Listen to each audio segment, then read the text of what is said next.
There is a race happening in Washington state right now that I believe is a test of our ability to break free from the habit of default voting. And default voting is, of course, when you say, I don't know who this candidate is, but I'm going to vote for them because they have an R or a D next to their name.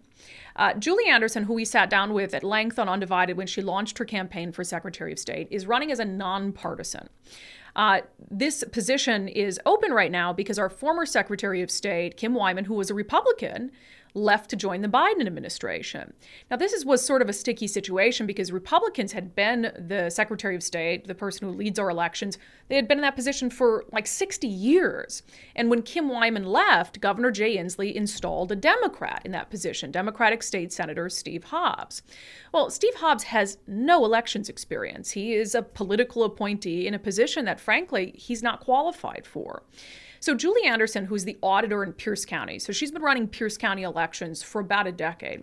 She decided she was going to run as a nonpartisan, but she knew that it would be an uphill battle, particularly if Republicans coalesced around a single candidate, and then it would kind of squeeze her out of the general election. However, that's not what happened. Republicans inexplicably ran four candidates who split about 38% of the vote amongst themselves, sending Julie Anderson, it looks like, forward to the general election and to what I believe will be a test of the ability of voters to look past political party.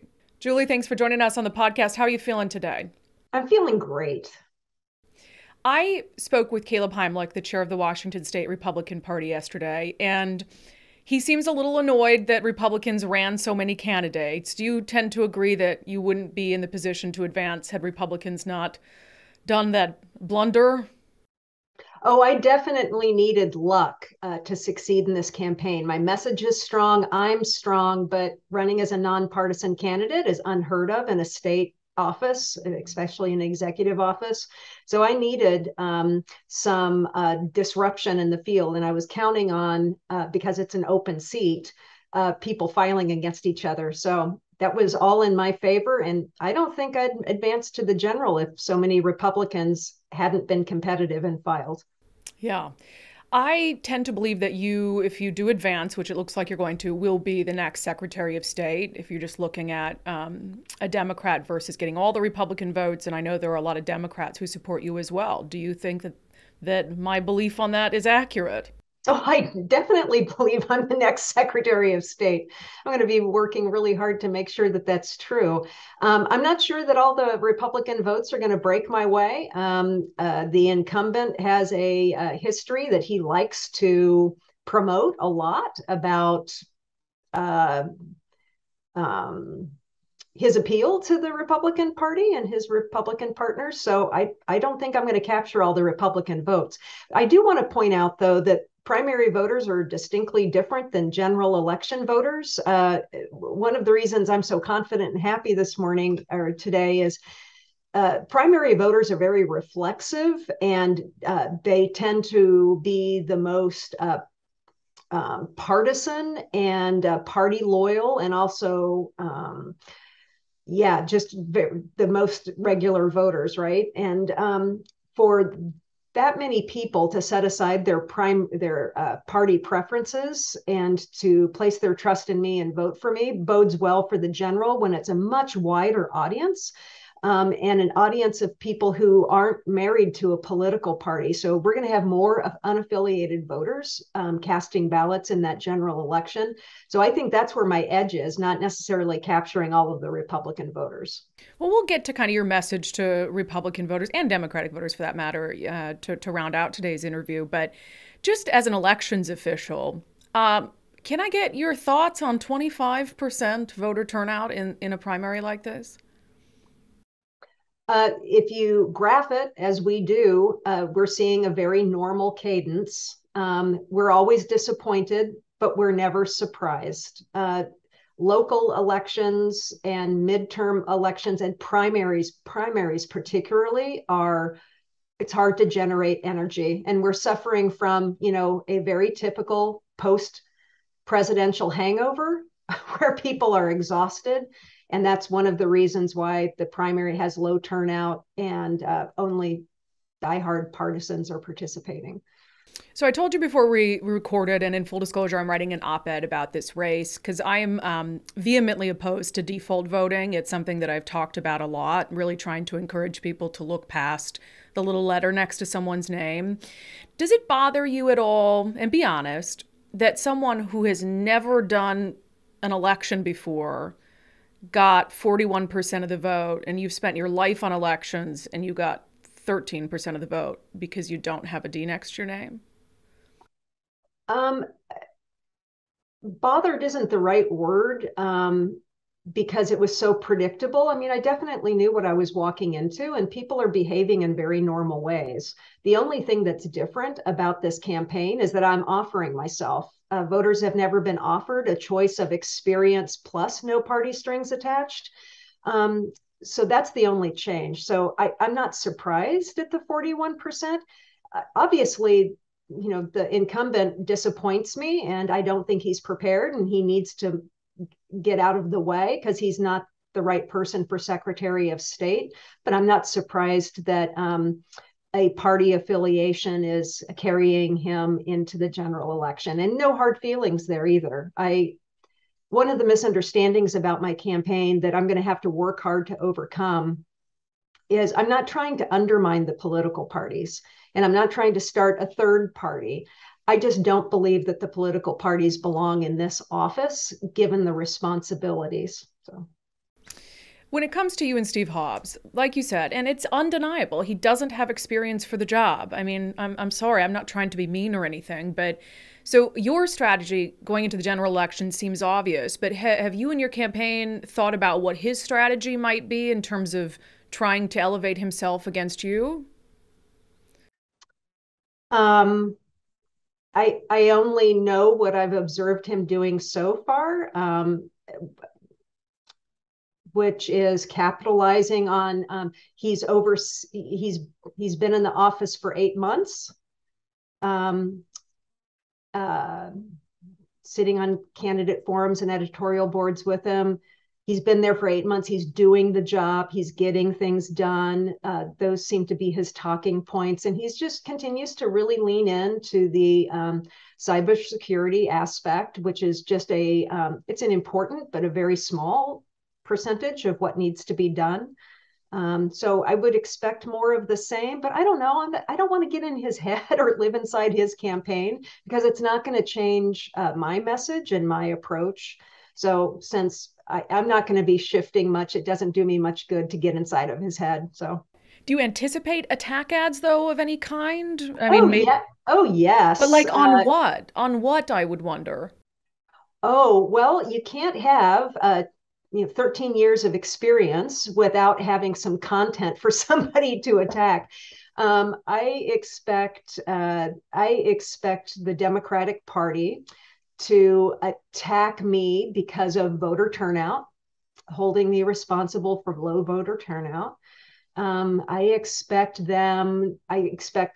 both sides to attack me for um, she's she's a Republican. She's really a Democrat. And we're going to play this spy versus spy thing. People are going to dump money into trying to figure out who I am and that I'm a wolf in sheep's clothing. I expect because I have experience and have testified in front of the legislature on election policy in the past, they're going to attack some of that testimony. When I was the president of the Association of County Auditors and also the legislative chair of that group, I represented the consensus view of 39 professionals, and sometimes we were critical about laws that were being proposed in the legislature and wanted to fix them or didn't want to see them advance as written. And they'll attack me as being undemocratic, unsupportive of the election laws that we have, and things like that. So that's what I'm expecting. Well, obviously you have your expectations. And have you ever seen, a random question, but the movie 8 Mile about Eminem's life? No. Oh, come on, Julie. So he's in this rap battle, right? Okay. And he decides that he's going first. And so he's going to rap about all the things that are wrong with him. And so then when his opponent goes, his opponent doesn't have anything to say because he's already said it all.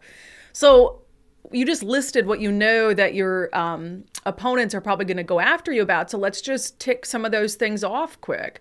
When it comes to voter turnout in Pierce County, which has been lower than some areas, how do you explain that? Well, it's an ongoing problem. For 40 years, Pierce County has been performing at below the state average. So this is a long-term problem. And I think that all of your viewers who follow the economy know that people chase affordability, and Pierce County has always been that affordable place that people flee to. And so we've got lots of turnover. The net migration in Pierce County is like 9,000 people a year. And in a vote by mail or any election environment, actually, the more churn you have in the population, the harder it is to get people engaged with their community, focused, because typically that's a time of change and crisis. What divorce and moving are some of the most stressful things you can do.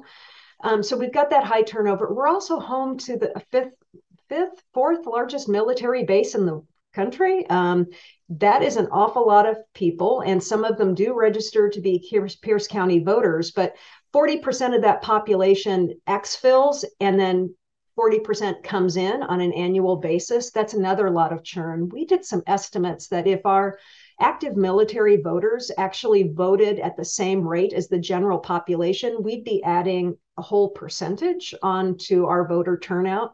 And don't forget, when you do rankings, somebody's first and somebody's last. That doesn't mean that it's a substantial difference. If you look at the counties that are just clustered that have between like 0.5% to 2% difference between each other, there's a lot grouped together there. And I'm not sure how informative that is about election performance. And as you said, I mean, we've eliminated just about every barrier that we can in Washington state. And I've gone the extra mile, way above what laws tell me to do to try and close that gap. And I'll run on that record of effort and not take responsibility for the public health and social stress that the residents of Pierce County are under.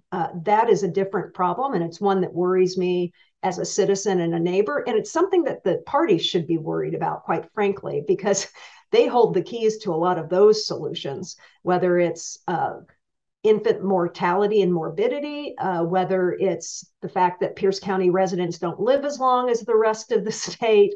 All sorts of public health indicators and economic indicators show that our county is under stress.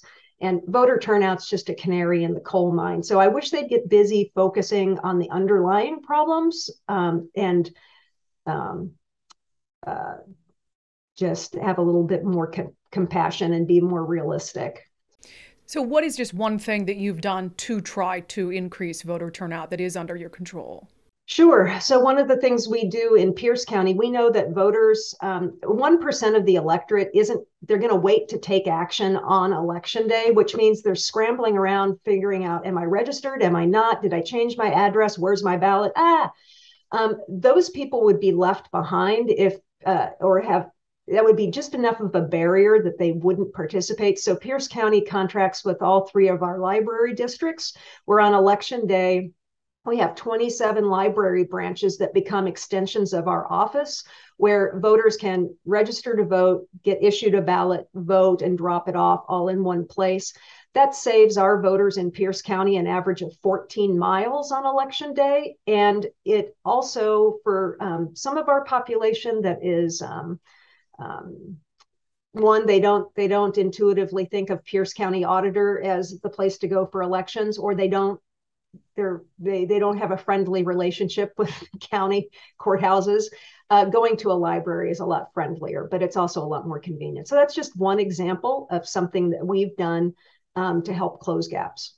So the second thing you mentioned that you think your opponents will go after you about is trying to pin you on one side or another, saying, oh, she's not nonpartisan. She's just pretending to be nonpartisan. Yeah. So if Democrats do that, because the party in this state, they tend to paint everyone as like an extremist. I mean, they think that if they can say, oh, there's a Trump supporter or whatever it is, that it'll help them. So if the Democratic Party tries to say, oh, well, she's just too far to the right, she's not a Democrat, what is your retort to that? Um, look at my record of performance. Ask me specific questions. I will be staying focused on Washingtonians and what they need, be driven by data, looking for efficiencies and increases to security. I'm not sure what's partisan about that. Those are all very objective things to pursue. And I would just ask voters who belong to either party to please ask me specific questions and to visit my website, by the way. I hate to say it, but a lot of my positions and thoughts are already posted on my website, unlike my opponent that has nothing really specific or any plans. So, what is your pitch going to be to Republicans who I still hear from so many people who are just distrustful of the office? They don't trust elections. They don't like our mail in voting system. Some of them aren't even voting as a result. So, how are you going to appeal to Republican voters between now and November? Well, I'm not going to be able to appeal to all of them who really want to extract a promise of rolling back a vote by mail and some other unpractical and unpopular and ineffective things. I'm not ever going to appeal to them.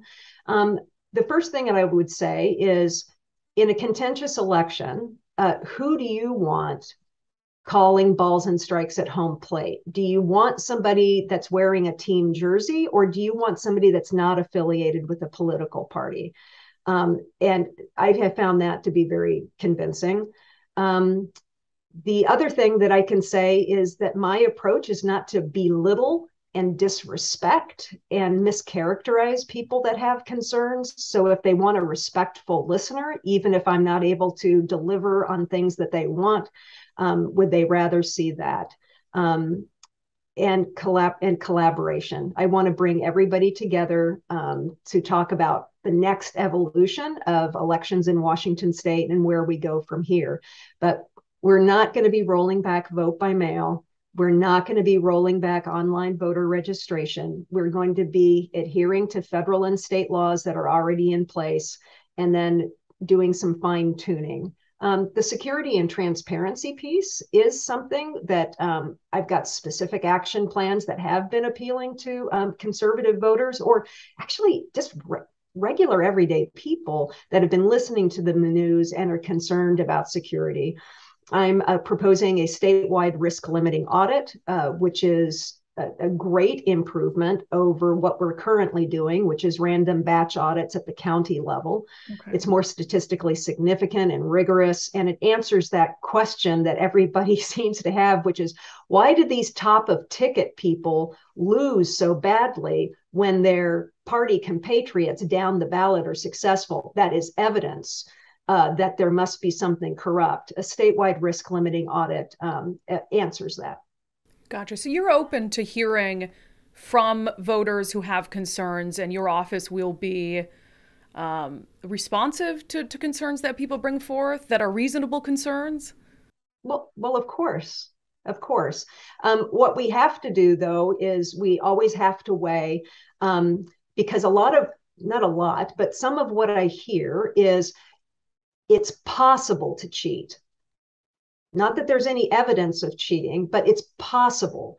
And to what lengths will we go to prevent the possibility is something that you've got to weigh. It's got to be a practical solution that doesn't have an offsetting result of shutting people out of the process or making elections so complex and expensive that we can't conduct them in a reasonable manner. But I'm all ears.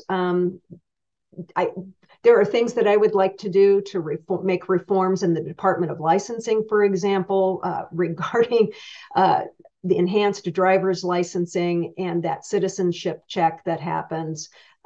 Those are reforms that are good for lots of reasons, not just elections. And I want to be talking with our legislative partners about that. For example, a good start would be just eliminating the fee for an enhanced driver's license. I work in customer service, something my opponent doesn't do.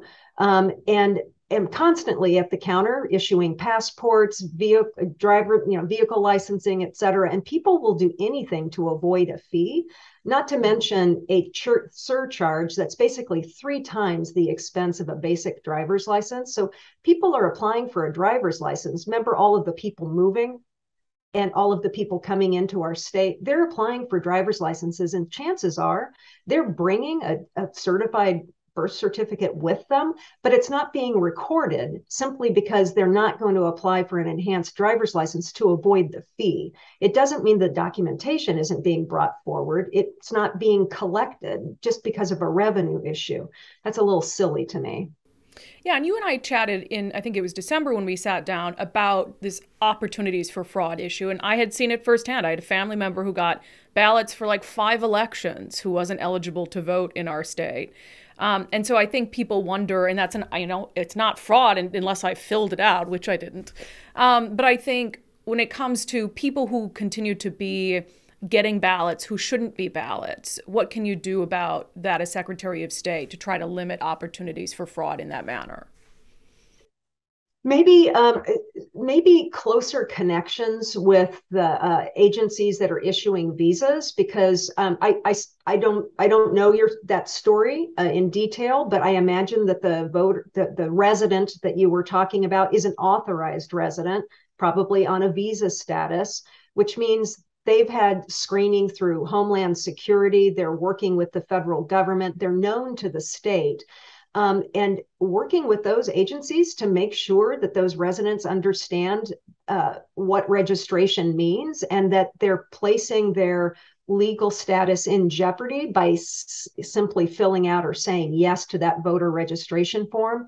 Another reform I'd like to do at the Department of Licensing, because I think that's where a lot of the leakage is making sure that we're offering that registration question in the residents' primary language, and also making sure that they are actually having to read and affirmatively check a box rather than the clerk checking a box, affirming that they want to register to vote, and making sure that if English isn't their primary language, that oath and affidavit, the decision that they're making, is translated. Because most of the time when I hear those examples, it's a foreign exchange student that's here on a visa. Maybe they're getting their graduate degree or they're doing a residency somewhere. And when they're at the Department of Licensing getting a driver's license, which we want them to do and they need to do, they're being presented with that question in a way that either they're overlooking, they're not hearing, or they're not understanding.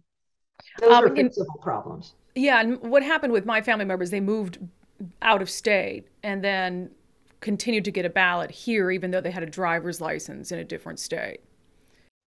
I am hoping that story is from more than 3 years ago. Yes. Okay. There have been a lot of improvements and enhancements since 3 years ago. Washington State has moved to a centralized election management system called VoteWa. And we've greatly reduced that kind of data error. And we now have one unified voter registration system, and the issuance of unexpected ballots has been greatly reduced. So I'm glad to hear that was an old example, and things like that should be happening less and less in Washington State. Yeah, don't get ballots for them anymore. One more question on an issue. I just got to say, public service message. If your household is receiving a ballot for a household member, a renter, or who knows, and it's coming to your house and they don't live there, all of you have to do is say return to sender, no forward address, and put it back in the mail stream. People think that these are like specialized documents that they should not do anything with or shred, but in fact, just send it back. And what immediately happens was we put that voter on an inactive status. And one, you won't get ballots anymore. And two, they won't be, they'll be in an inactive status until they contact us. Great. Okay. It's good to tip, and that's easy to do. One quick issues related thing. Where do you stand on felon voting? Well, I was really happy with the Senate bill that passed in the last legislative session. Auditors as an association supported that. And that provided clarity and a clean break where there was no longer any consideration for legal financial obligations. And it was very clear, are you having breakfast behind bars or are you having cereal with your kids at the kitchen table? You can't vote if you're behind bars. If you're in an apartment, you can. That kind of crisp clarity is what election administrators like, and it's easier to explain to voters. So I support it. And what would you say to other voters who do not want felons voting? Um, well, I would talk a little bit and ask a little bit about why, and explore for them just for the sake of listening, and having some empathy because they may be a crime victim or a law enforcement officer or a court officer. I just want to hear a little bit more about when does forgiveness begin. So I'd listen a little bit, and then I would also talk about the way we selectively use language about voting. Sometimes it's a right, sometimes it's a privilege, sometimes it's a responsibility, but it's really a mix of all three. And if we want people that have a felony history to begin repaying society after they've finished their time in confinement, why wouldn't we want part of that reconciliation, if you will, to start with voting? You and I started off the conversation talking about how low turnout was. Oh. And in those circumstances, we probably talk about voting being a duty and a responsibility. Why wouldn't you want everybody grabbing an oar and doing their part? All right, Julie Anderson, well, I appreciate the conversation. I'm sure we'll chat again before November. Let's just end with this. I think it's fascinating, and I've told you this, I mean, to see what happens here with someone running outside the two-party system. Moving forward, since there isn't a Republican in the race, do you anticipate to get some sort of more mainstream support, like from the Republican Party? Is that something that you want? Sure, but to be clear, I am not soliciting or accepting any party endorsements. So they'd be kind of wasting their time endorsing me.